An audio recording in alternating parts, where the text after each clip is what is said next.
The views and opinions expressed in the following program are those of the hosts and guests, and not necessarily those of the staff or management of Worldwide Digital Broadcasting Corporation. Rise! Get yourselves together! Rise! Stand up and live your life! Rise! Get yourselves together! Rise! Hands up high!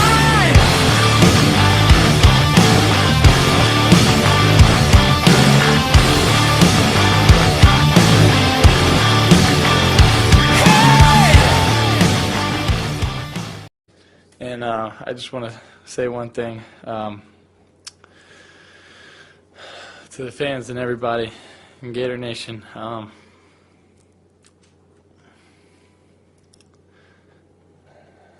sorry. Extremely sorry.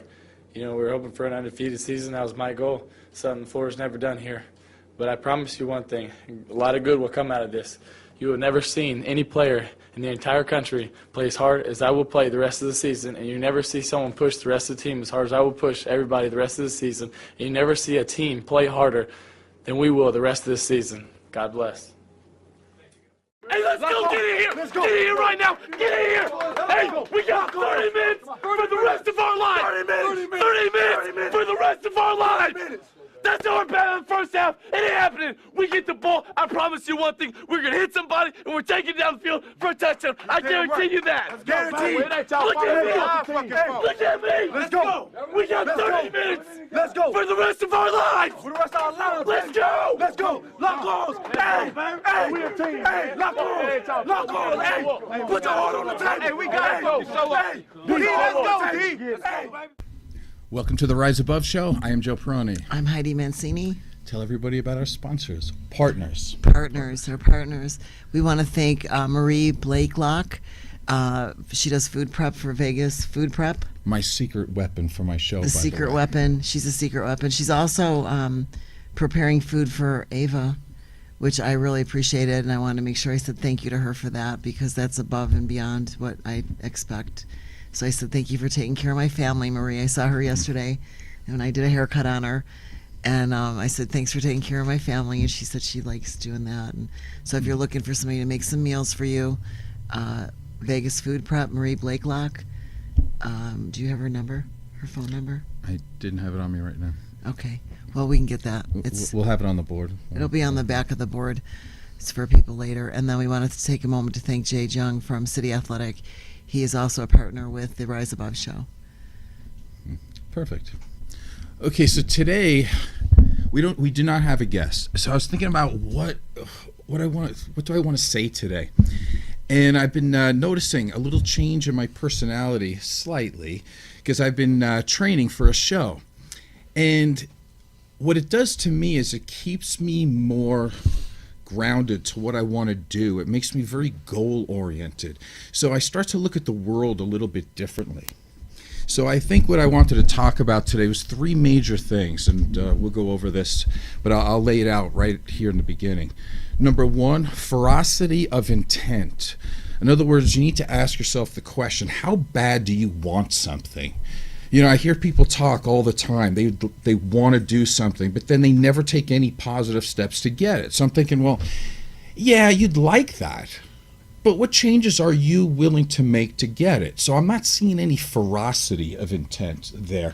I'm seeing more people just kind of living like driftwood.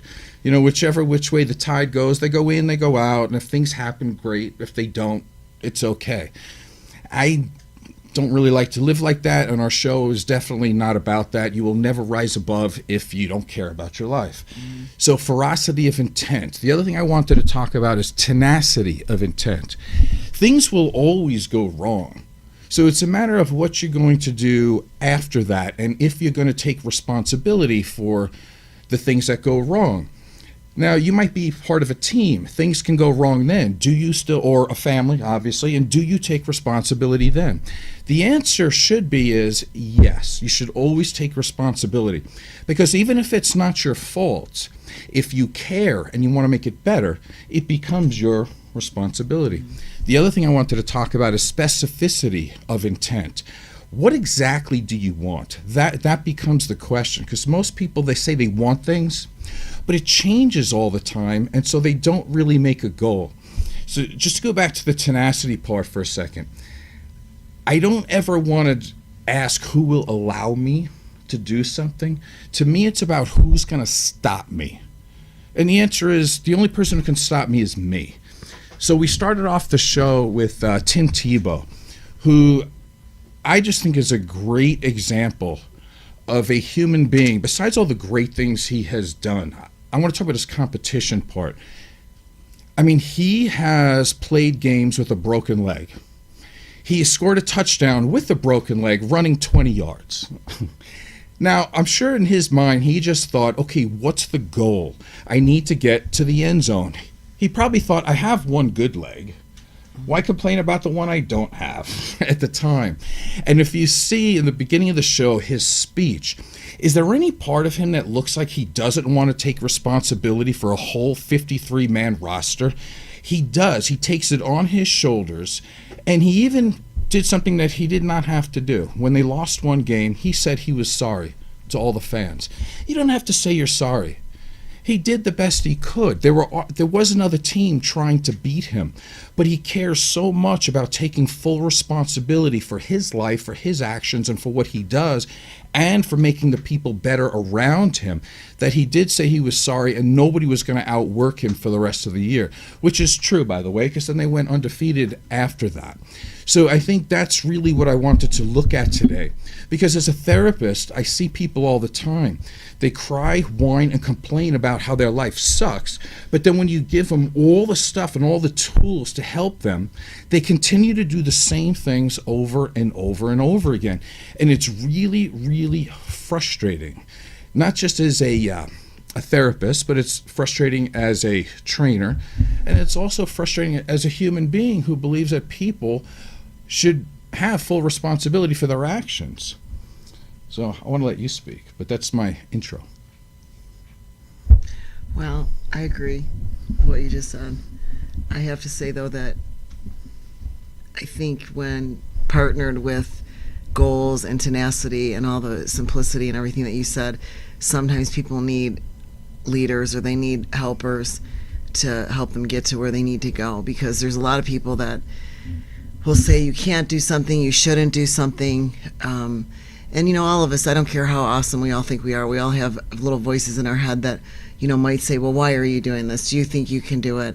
And sometimes you just need that little person on the sideline saying, you can do this and I'm going to help you do it. And I think, you know, I don't think that everybody, I'm not sure if everybody will ever always take responsibility for things that happen in their life or don't happen.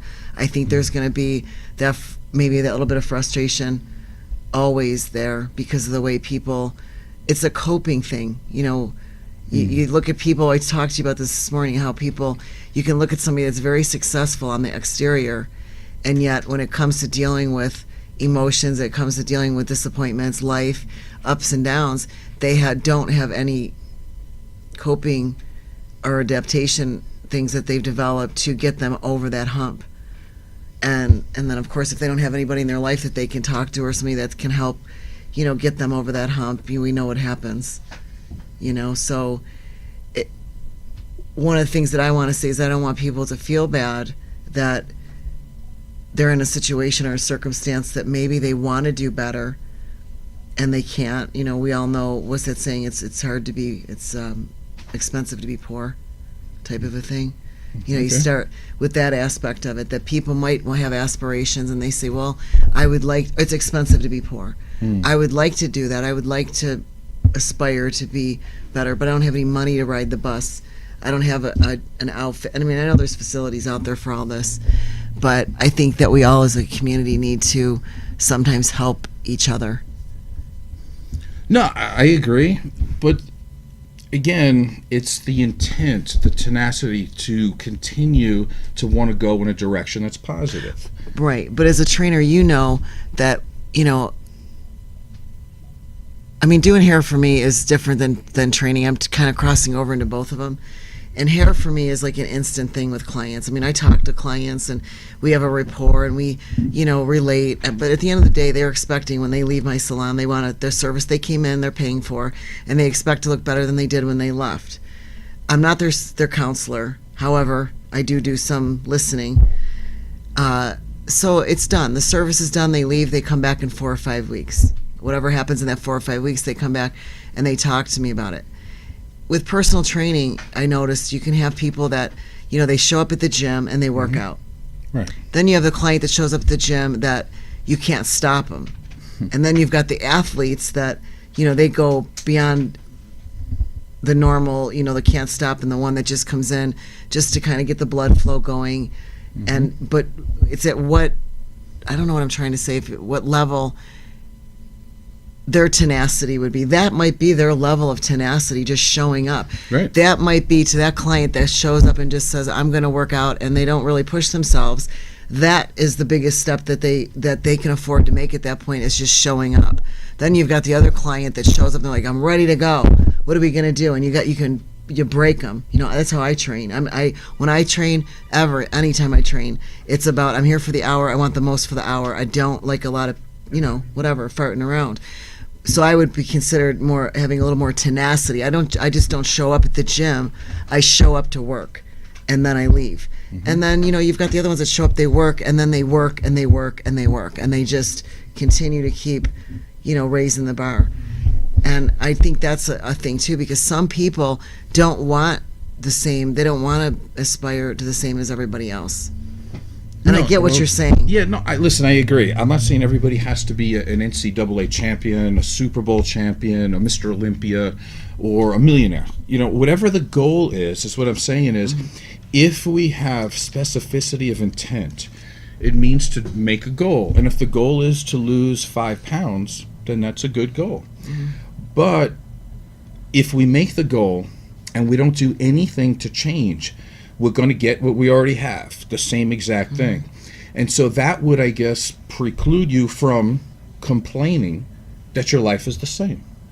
So that's all I'm saying, is that whether you want to lose 5 pounds or 50 pounds, if you want to make that goal, you're going to have to make some changes. I'm not saying everybody has to shoot for here, because some people's goals are all over the place. They have a goal here, they have a family goal, they got a personal goal, they have a business goal. I get that. But the point being is that we make the goal, we have to put things in line in order to get it. What I see mostly, and I don't even mean in business, by the way, because most people that are attracted to me, that want to either do therapy or train with me, they're not going to be those types. But what I see out in the world is, and you see it on TV, everything else all the time, everybody's blaming everybody else. It's very rare where somebody says, okay, I'll take it upon me, it's my fault. It's very, very rare. As a matter of fact, when you're a higher level of consciousness person, you enjoy when something's your fault, because then you're in control. Like, I like when something's my fault. I don't like making mistakes, but I like that it's my fault, because I'm in direct control over that. I can say, wow, okay, I messed up in this area. Let me take a look at it, and then I can improve that area. If I'm not the one who's at fault, I can't change other people, places, or things. So that makes me a little bit helpless. So I actually enjoy putting my consciousness up there and saying, okay, how did I do? If I screwed up, I'm like, I'm good. I like that, because I can change that. I notice as a bodybuilding judge, it's really interesting. It's like, if there's 300 competitors, I want to say at least half of them blame the judges. They always go, well, if the judges weren't blind, I would have done better. I'm like, well, okay, but in order to be a judge, do you know how many years worth of experience they have? Whereas some people entering these shows are complaining, have only been they've been training for 6 months. They don't really know anything. But what they know is that their ego says that they're better than what they think they are. And when they're on stage, looking out to the stage, they can't see their competitors. And they certainly can't see them from the back, and they can't see them from the side, and they can't see the person that's 2 feet over from them. But yet they have so many opinions. The opinion should be, excuse me, Judge, what do you think I need to do so I can improve for the next time? I haven't heard that language, I want to say, in 10 to 15 years. It's like this thing is taking over in our society, where everybody wants to blame everybody else for everything, and it's a very, very strange thing. What do you think? What do you see? Well, I think the only way you can get better is that you have to take accountability. Right. I think no matter what it is that you're doing, if it doesn't matter. I mean, we talk a lot about training, but I think it's accountability. Say you're having financial issues and you keep, pushing it aside and ignoring it and procrastinating. I don't want to deal with it because sometimes you just don't want to deal with it because you don't know where to start. That could be a form of tenacity, getting your financial future secure and taking little baby steps towards that. And that's a part of being held accountable. You're holding yourself accountable, after a while, and it doesn't even matter if it's other people's fault. Do you know what I mean? At some point, even if it is, even if somebody says to you, you don't look as good as I think you should look, or you're not my whatever, that should give you the drive, if it's something you really want to do, to say, well, then I'll work harder. I'll work harder at getting my finances better. I'll work harder to, to be a better athlete, whatever it might be. I'll work harder to get better grades in school because they're being held accountable. The problem is, and I just talked to a client earlier today about this, even in the schools, our parents today, they have this sense of entitlement with their kids that their kids can go anywhere they want. And they bring them in the salon, they run all over the place, they touch our stuff, they scream, they yell, they've got their games going at full blast. Does anybody ever stop and think that there's other clients, paying clients in the salon that come in to relax, that they have busy jobs? They may have kids at home that they're getting away from that they don't want to deal with, and then they have to come into our environment and listen to a screaming, undisciplined child. But I've been in situations where I've politely said, you should not allow, I want you bringing your kid in here because they're disruptive. And I could care less personally, but they're disruptive to my other clients and the other clients that come in here and pay for a service. You can't take your kid, you can't go out to a restaurant anymore and there's kids running all over the place. And if they're not running all over the place, the parents hand them a little tool and say, here, play on your Apple for the next hour, and all you hear is bells, whistles, dinging, screaming, screeching, because the parents feel entitled that they want to go out to eat, so I'm going to bring my child with me, and I don't care if I'm inconveniencing everybody else. Do you think that any accountability is ever going to be passed on to that child? No, and you said a ton of good things there, so I don't even know where to start. And it irritates me, and we were talking about that, and I said the same thing in school. Parents will say, well, it's your responsibility. My kid's here all day. You should be the one disciplining them and doing this. No, it's not the teacher's problem. If a child's disciplined at home, they should know when they walk into a room that's their classroom or they're not familiar with, you sit in the chair and you're quiet. That's how you know you have a good kid, by the way, is when they behave outside. People used to tell me about my daughter, they'd say, your daughter is so well behaved. When she's this and that. At home, it was totally different. She was a crazy loon. And I'd be like, oh my God, that's not Ava. But I was glad because I didn't let her get away with stuff like that. I didn't impose my wants on other people. If I wanted to go out to eat, I left her at home with a babysitter. And if I couldn't afford a babysitter or there wasn't a babysitter available, I guess I didn't go out. Right. So now you were raising all these entitled kids, and they get participation trophies now too, just for showing up. You're amazing. When was the last time you heard a parent say, my kid is not that awesome? Right, that's my point. Because we're not holding people to a standard anymore. It's like, okay, so somebody goes to your salon, right? And they go specifically to see you to get whatever service it might be, the hair extensions. They bring their phone. And they leave the ringer on, and they're doing the thing on the phone, and they're getting messages. What's the intent? Like the intent that I'm talking about, right? They might not be conscious enough to understand that there's an intent there, but they are telling you something, right? Mm-hmm. What are they telling you? They're telling me, what you want my opinion, is that they don't value my time. They don't value my time. They're saying That's that, right. And you would say that would be more about them at that time, but I take it as you're not valuing my time because I have other clients that are coming in after you. I have to wait for you to get off your phone. I have to wait for you to finish whatever the heck it is you're doing.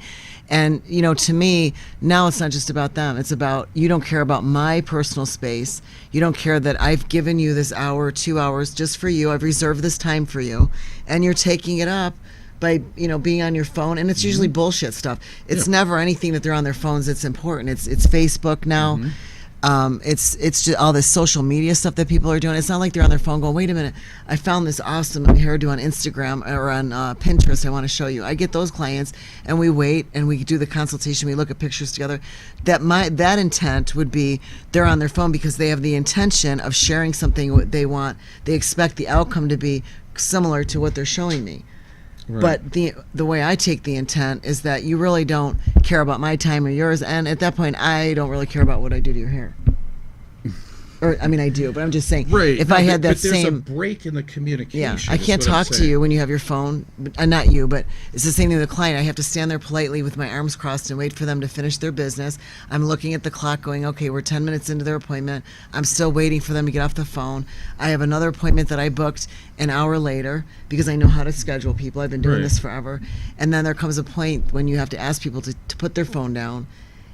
And then you get that, sometimes you'll get that little attitude of, you just asked me to put my phone down? Right, the entitlement monster comes What? out again. Yes, please put your phone away because I'm trying to wash your hair. And I don't want to be responsible for soaking your phone because I'm on a time schedule. Right. So it's very, very frustrating anymore, especially with technology. It's as good as it is. It's, it's an all, and the same, okay, the other day I'm walking my dogs, our dogs.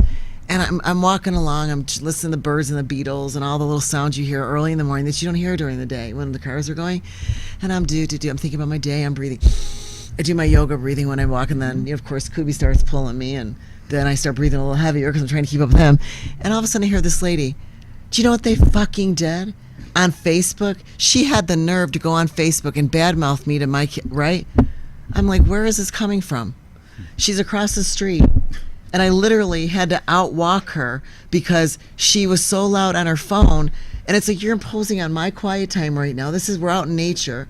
It's 5 o'clock in the Let me morning. paint the picture. So here I am walking along with Kubi and Nelson, walk, so that I could get down the street and around the corner and get away from her, because I guarantee if I would have said, lady, shut your phone off. Like, we're out at nature. The other thing I wanted to add to that was you're like 300 pounds overweight, and you're not going to lose weight by talking and just moseying along and having your conversation. That's intention. What's your Exactly. intention? If you're out walking at 5 o'clock in the morning, what is your intention? Are you intent on getting some meditation time? Are you intent and screaming and yelling on your phone? Is your intent to lose some weight because you're out walking? What is the intent there? The way I take the intent is that you're really not into being healthy, because Right. you can be on your phone anywhere. Now you're imposing on my time, my quiet time. Okay, so now we're talking, right? Like Heidi's rant today was brought to you by. Seriously, John, you had to see me try to outwalk this lady. It was the funniest thing. I'm like, God damn it. So there I am with the dogs, and we're walking. And finally I had to walk down the street, and I had to change my route, because if I would have went straight like I wanted to, she would have been following me up the hill, and I would have heard her whole personal life. I'm like, it's 5 o'clock in the morning. Yes. Okay. Okay. So now, finally, the Heidi that's at home is coming out here. Okay. Is that good or bad? No, that's excellent. Let's take the time down. I forgot the date, but What's it's today? 2:25. It's the 12th. Okay, so now you're.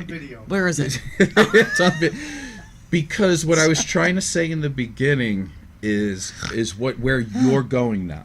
Is because I know you're trying to be overly nice on the air and give people a way out and a little bit of an excuse about intent. But here's my take, now that we're kind of like meshing here. Or meshing. The fact of the matter is, if the person says they want to do A, but they're not doing anything to change to get to A, they do have an intent, and that intent is just as strong. You get what I'm saying? So if somebody comes to you for a service, whereas you've put in many years to be good at what you do, and then you have this excellent room, and it's quiet, and it's got the colors you want, and the ambiance that you want, for somebody to come down there and have their phone on ringer. So I'm going to tell you what the intent is. You're not important. No, okay? I know that. That's the intent. You're not important. And we could say, oh, but they have kids. Yeah, but 10 years ago, all of us weren't attached to a phone, right? So, and kids got along just fine. So the fact is that when they do that to you, the point is that you are not a professional. Actually, you are a professional, but I'm not going to treat you like one. My time is more important than your time.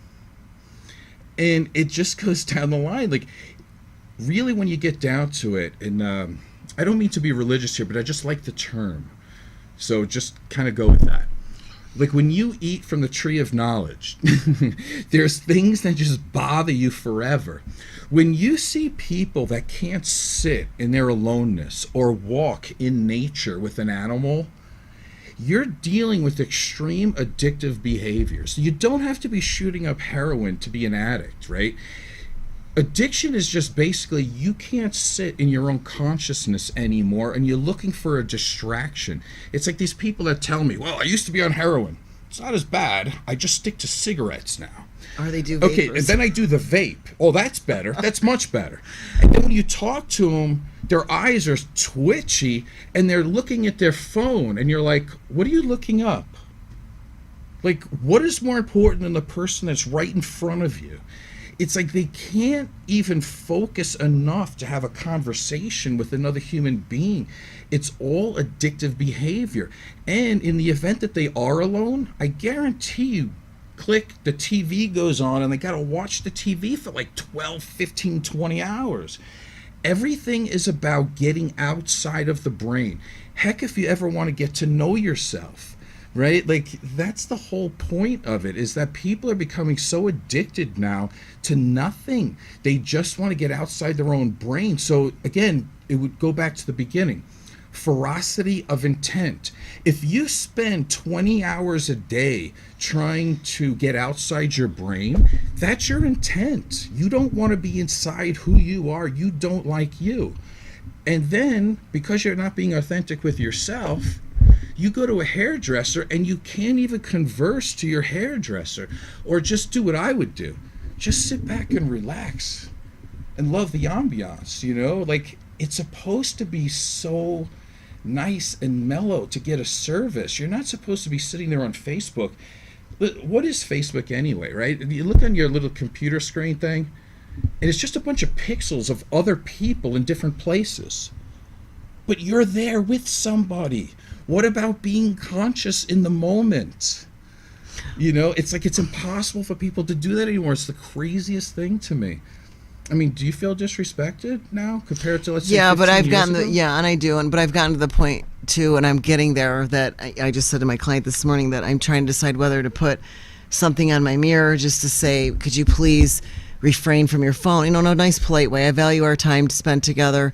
Please put the phones down, turn the ringer off, do something. I don't know how to word this without, because here I go. I have to be worried about offending somebody.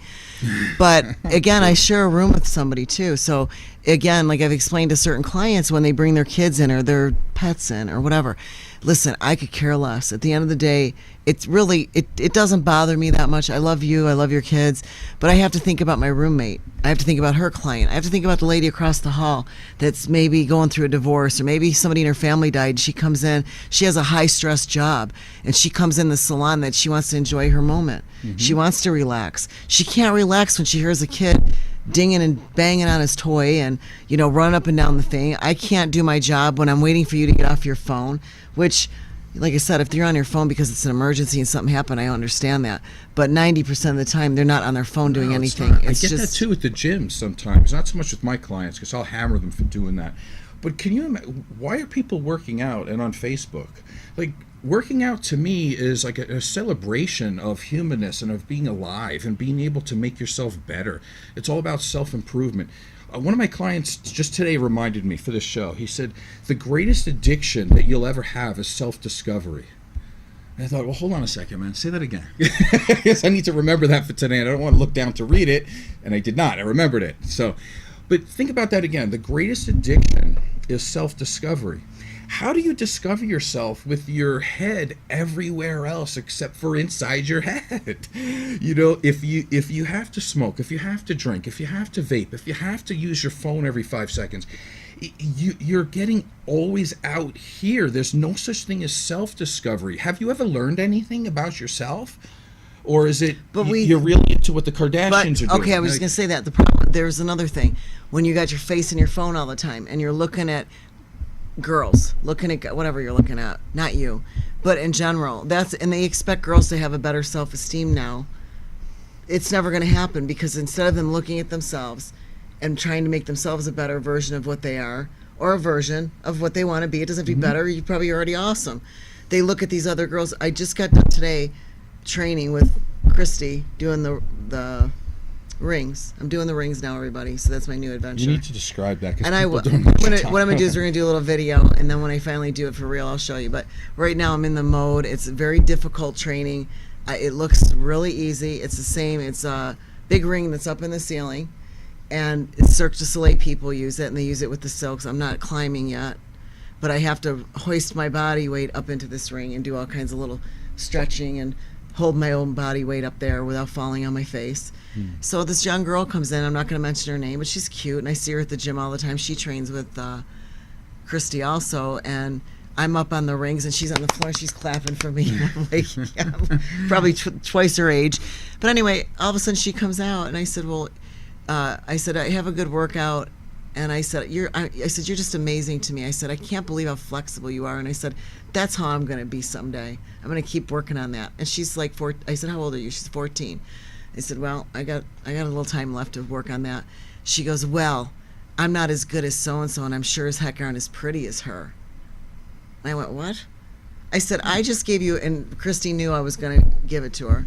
And I said, I just gave you a compliment. I said, I just complimented you on your flexibility and how cute you are and all that. And you just took that away from me by saying that somebody else is better than you and somebody else is prettier than you. I said, what are you basing that on? And I said, the next time I come here, and if you're here for training, I'm bringing my stick. And I said, you're not allowed to say anything negative. But these are here's a girl that's an athlete. Like, I mean, she can put her foot up over her head and do all this crazy stuff. She still thinks she's not good enough. Because we go on Facebook, we go on all these things on the internet, and we always compare ourselves. That's true. I think the mark of a conscious human being. Did you want to say something, John? Oh, John, did you have some? But as an athlete, or as somebody who is trying to accomplish a goal, isn't that part of their motivation? Is trying to be better? The key. So I understand. The key that is a to be little bit. better than yourself. I understand that, but she's 14 years old Right. and hasn't gotten that. No, yet. but that's something that with our girls, with one of the things that we need to reinforce as adults, Right. is what I said to That's- her is that's that my point. it's We have about to point because that out to 'em if as I they- compared myself, if I compared myself to every 51-year-old woman out there, right, and in anything, it doesn't matter. I would not be doing half of the stuff that I'm doing because I would let my age get in the way. I would let the fact that, no, I'm not as cute as a 20-year-old anymore. That's my reality.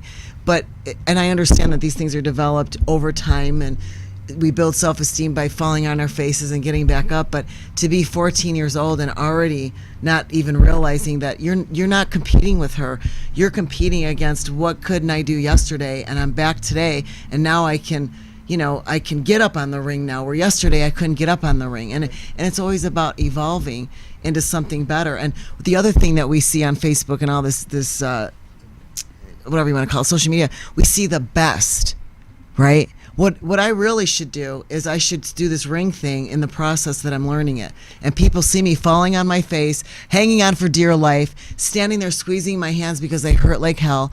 Couldn't finish my routine today because my hip was killing me and I had to tap out for a second.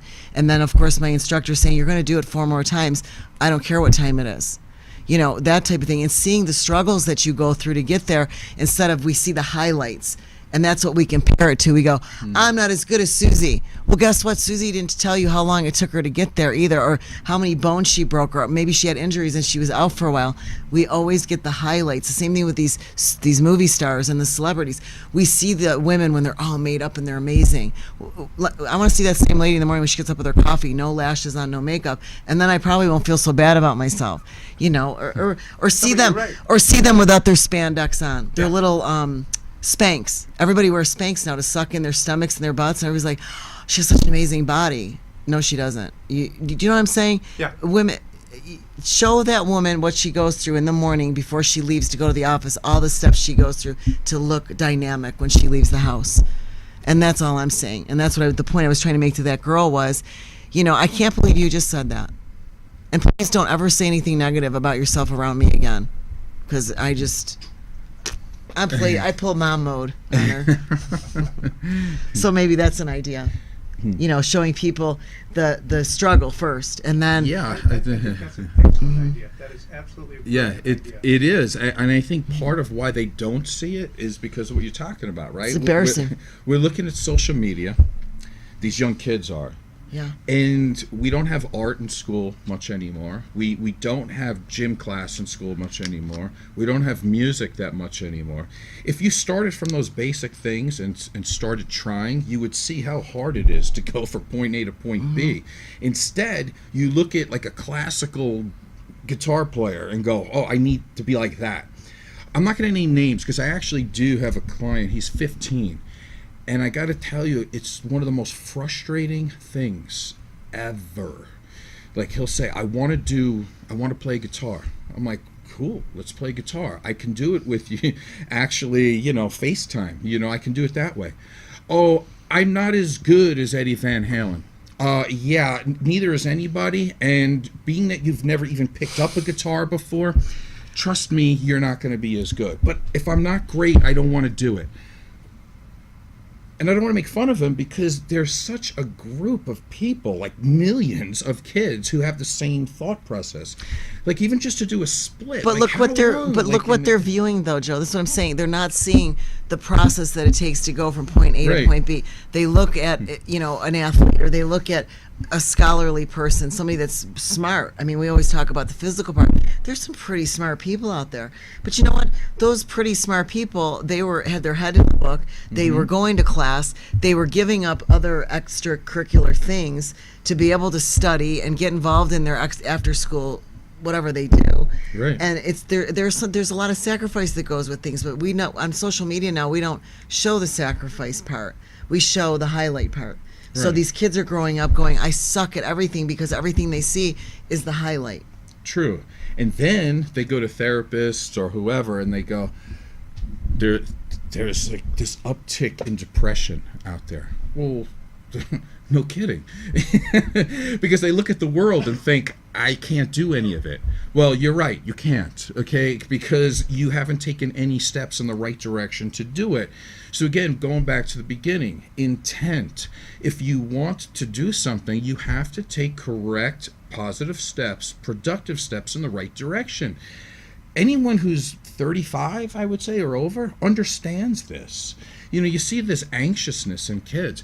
I got to be honest with you, I don't think I knew the word anxious. I didn't even know the definition of it until I was about 40. And I'm 52. I didn't know that. I didn't know people experience anxiousness. But that's adult talk. The thing is when you're talking to a kid and you're talking to your child or a teacher, a therapist, whoever they are, they give this language to the kids. They say, you're anxious, you have anxiety, you have panic disorder. Who the fuck, like, if my mom would have said to me all those years ago, you have panic disorder, I don't think my mother knew what that was either. But the fact of the matter is with Google and everything on the internet, these kids are so smart today, they can look up symptoms and they can go into a doctor's office and they can fool you. They can come in and say, hey, Mr. Perroni, I have, this, that, and I feel this way and I do this and I do that. They just got off Google. And they know how to. Well, they're not fooling me. They're not, but I'm just saying. And then they hear the other adults. They kind of reinforce it. The teachers reinforce it. We all, well, you have anxiety disorder. Or you have anxious disorder. How about it's okay to, yes, you have anxiety disorder, but it's good to have some anxiety because anxiety gets you off your ass and makes you do things you don't want to do. Why are people afraid? Or you're afraid of doing. Why are people afraid of being anxious? Again. When you're uncomfortable, that's where all the magic happens, though, isn't it? Like that's growth. That's it's like an egg breaks, right? The beginning of life. Like you have to break something. You have to break the mold. You have to get better. Muscles need to get sore in order for them to grow. You have to be able to look at a book where you look and you go, I don't know what any of this garbage means yet, and then you learn it. It's like these people want to open up a dictionary and look up the word cat every day because it's very comfortable for them because they know what the word cat means. You have to go and start doing things that you have not done before and stop complaining about being anxious. So again, intent. But in going back into what I said in the beginning of the show about having somebody there that just gives you that little bit of a nudge, to maybe try something, because you might have something that you want to do, but you're still a little bit insecure about it. And with, not to go back to the ring thing again, but when I said to Christy last year, I said, I don't think I want to do another bodybuilding show because it's too hard on my body, and I don't like the look anymore, and I don't have fun. And when I don't have fun doing something anymore, it's time to say I don't want to do it. And it doesn't make me a quitter. I've gone through the dieting process. I train. I do everything everybody else has done, and I have the right to say I don't want to do that. But she suggested to me, well, I would love to see you up on the silks, and I'd like to work with you with the rings. Now, I have to tell you, that was in my brain, but there was a part of me that watched that and went, there is no way that I'm going to be able to do that at my age. I don't think I should do that. And if I get hurt, what if I get hurt? Well, I'm not that high off the ground yet. So, but if it wasn't for her kind of giving me, because she said, well, that's a really healthy answer, and I'm glad to hear you say that. So she goes, how about if we try this? So she was on the sideline saying to me, I understand your need to train. I understand your need for health and keeping your body going. Like, I didn't want to just whatever. Right. She goes, so let's try this. And because she was there to say, let's try it, I tried it. But honestly, if she wasn't around to say, let's try something different with your training, I probably wouldn't be doing it, and I'd be going back to the gym, right, doing my weights, which I still like to do, but because I don't necessarily have a goal in the future with the weight training per se, but other than to maintain my body, it was kind of depressing to me, because I was like, what am I going to do? Now what do I do? I can't really compete. I don't want to compete in a bodybuilding show anymore, so now what? What am I training for? Health. So I'm training for health, but it also gives me a little goal to set, and that's where the intent comes in. My intention is to get up in a ring and do a little tiny little thing the best I can for myself. And that's it. My intent is not to be like Christy, and this is the other point I wanted to make out. Christy is a Cirque du Soleil person. She's a contortionist. Her skill set is amazing. She started doing this at 30 years old. Or how old is she? Well, she's a little bit younger than that. But she hasn't been doing it long. But for me to look at her and say, I'm going to do exactly what she's doing tomorrow or anytime soon is not my goal. My goal is to just keep improving and keep setting little steps and little goals. And that's what these kids need to do today. They need to set little tiny goals, take little steps, be tenacious, have intent, have somebody guiding them along the way, and just keep going. And if you fall back a little bit, okay, so what? We all learn from that. And we also learn what we like and what we don't like. It's okay to change your mind. But see, that's healthy of what you're talking about, because health, part of it is to like who you are, but to still say, I want more. To try and to know that it's going to take small steps here and there, and because you're not at this level doesn't mean that you're a bad person. So you can ask people for help. That's what we're supposed to do. I'm not so sure that we shouldn't take every 18-year-old in this country and we need to maybe institute the draft because somewhere they're going to have to learn that if you put the body in motion, the mind will follow. And if you have people that are over you telling you what to do, trust me, you'll get it done. Because I get so sick and tired of parents and people enabling these kids to a point where they're just a bunch of veal that don't do anything. John, what do you think? You're in the military. Discipline, commitment. I would say some type of community service. Okay. Not necessarily the military. That, to me, the military should be, I don't know, it's a tough one. I mean, you need to be able to do something. I think that some kind of conscription should be required of everyone from 18 to 20 or something like that. Whether it's cleaning the streets or there's tons of stuff that can be done to help your community, or help the nation, or help your state, or whatever. It doesn't necessarily have to be going out and killing people. Right. No, it's, I was thinking more towards the commitment and the tightness or of people. Or a boot camp type thing. But the problem is that by that time it's too late, man. I mean, you need to, hey, when we were in school, I mean, you went to PE and you had music and you had art, and it was all required, and you had to do this stuff. And become physically fit and active, and we blew it. We did somewhere along the line, for sure. Well, and I said too, is some of these things is it because we're getting older like I said to a client this morning, we were talking about kids, and I said, I love kids, and I'm at a point in my life where I want a grandbaby running around. I love little babies, But I said, there's another part of me that I don't have patience. And I said, is that because the kids are changing, or is it because I'm getting older that I just don't have? So my client and I were trying to figure that out. I said, is it because I'm getting older and I don't have the patience, or is it because the kids are changing?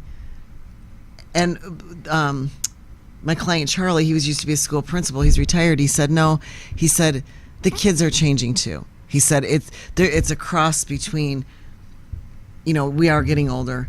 And he goes, yeah, these kids don't have, he said, it comes down to respect. They don't have any respect for their own parents. So why would you think, so why would you think they're going to show respect for you if they don't even, and some of the parents, not all, we always have to watch what we say because you can't put everybody in the same boat. Right. They expect the teachers and everybody else in the world to raise their kids and teach them what they're not doing at home because they're working all the time and they're not paying attention to their kids sometimes. So, when we were being raised, my mother didn't. It wasn't other people's jobs to discipline me. My mother had no problem disciplining her kids. Nope, no problem at all.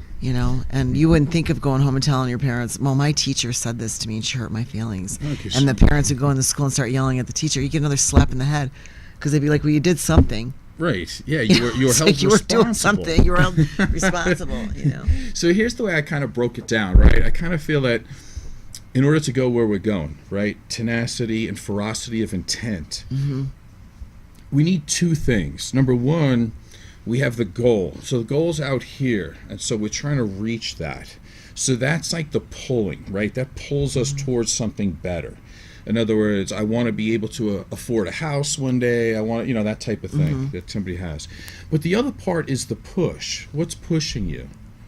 So I think of both at the same time. And I think we've lost a lot of the push in this country too. The push is kind of like the way I was raised. It would say like, you have to be able to answer the question, who do you want to be? What kind of person do you want to be? For me, I want to be known as an emotionally strong human being. I want to be known as brave. I want to be known as courageous. I want to be able to do the right thing at the right time, no matter how much pain I'm in or how difficult the situation is. I don't love when things go wrong, but on the other hand, I don't mind when things go wrong because then I get to show everybody around me how awesome I really am because I get to pull out of it and I get to make it better. So when something goes wrong, I'm like, great, give it to me, I'll fix it. I don't mind losing. I hate losing actually, but the fact is that I can turn that around, and I have. And it's not the falling down that's so bad, right? It's like the not getting up that's really bad. So every time that something goes wrong, I'm like, okay, well, I get a chance to prove how strong I am. You really think you're emotionally strong? Well, go ahead. Let's see what you got. And I'm always up to the task. So it's about being virtuous. It's about having character strengths. What do you want to live up to? So that's the parts, that's the push for me. So again, I don't have to be the world's greatest anything, but as long as I give it 100% effort, then I'm doing as good as I can, and I'm okay with that. I told Heidi a story this week about intent, about how intent people are on making things bad sometimes. Do you mind if I go over that again? Go ahead. I can't name any names because this is a difficult situation here. I've been working with a couple now for about 6 months. So we have the mother who the state has already taken 2 of her kids in the past, okay, because of neglect. She's now with another man, and the reason why she's getting a chance to have this kid with her is because this guy is gainfully employed and he's a good person. Both parents did go to jail for a few weeks in there because the state had come in and they noticed that there was neglect for many reasons. Let's say because they had an overabundance of dogs and chickens and animals, hoarding type of behavior. Okay, I get them in. I'm this close to getting it to where the state is okay with them having their child. She comes in loud and angry towards me, and I'm like, what's the situation? Here it is. It's over 100 degrees now in Las Vegas. She says she's not putting on the air conditioner. She refuses. I'm not putting on the air conditioner. That's intent, okay? That's a choice. So then I said, well, how are you going to remedy that? She says, well, I leave the doors and windows open. Okay, do you mean unlocked or do you mean open? She says, well, I leave them open. Okay. Well, your child is 6 years old, developmentally delayed, always running around anyway, and could run out of the house anytime, or an intruder can come into the house. She said, oh, by the way, we did have an intruder the other night, and that's why I'm angry, because I want the state to allow me to have a gun. Okay, so everything we say is confidential. But everything you've told me right now can get you sent to jail. So he said, might you consider turning on the air conditioning unit so you can keep your child? Answer, I'm not turning on the air conditioning unit. I get cold. So after a little while, we do what we call motivational interviewing, right? It's not my job to judge, but it's my job to create awareness and say, listen, if you choose this, you'll lose your child and go to jail. If you choose this, you'll get to keep your kid. Her answer is, I get cold. I'm not turning on the air conditioning unit because I have a thyroid issue. I said, well, you could go to the doctor. Oh, that's too much trouble. Okay, that's intent. Think about the ferocity of intent that it takes to say and to keep fighting in one direction here.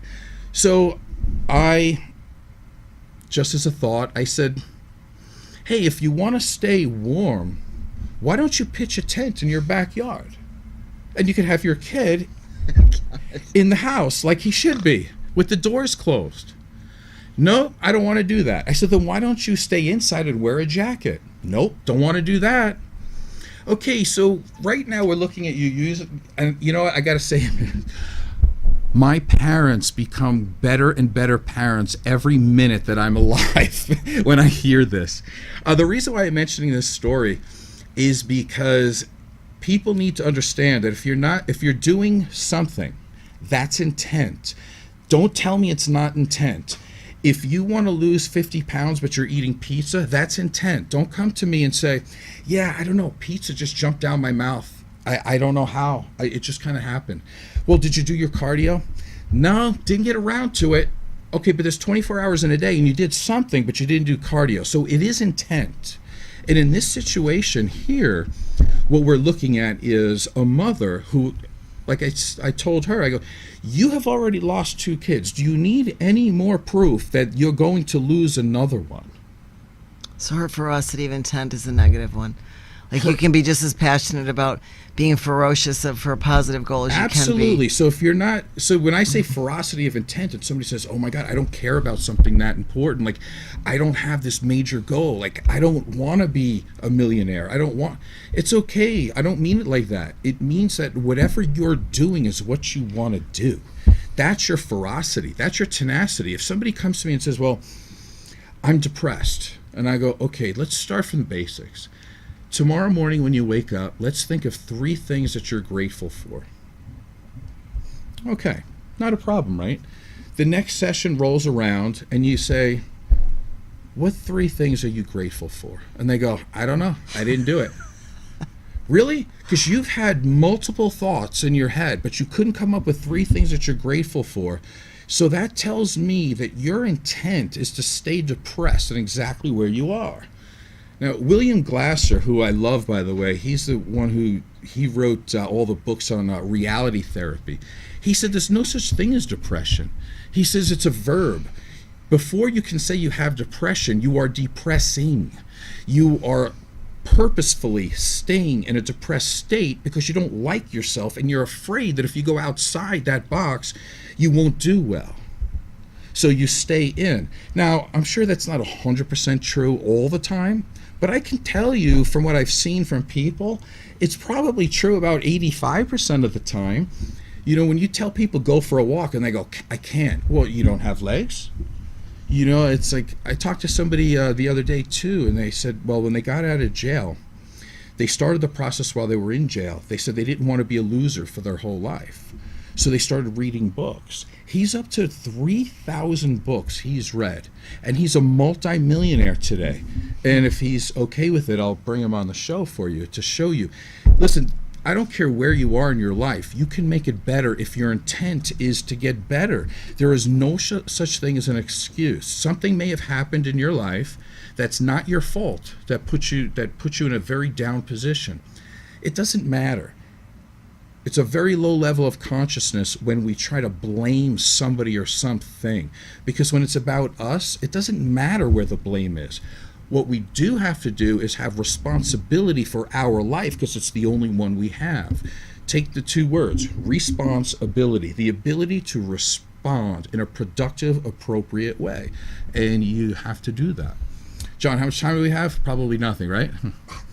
Okay, done. So we are done.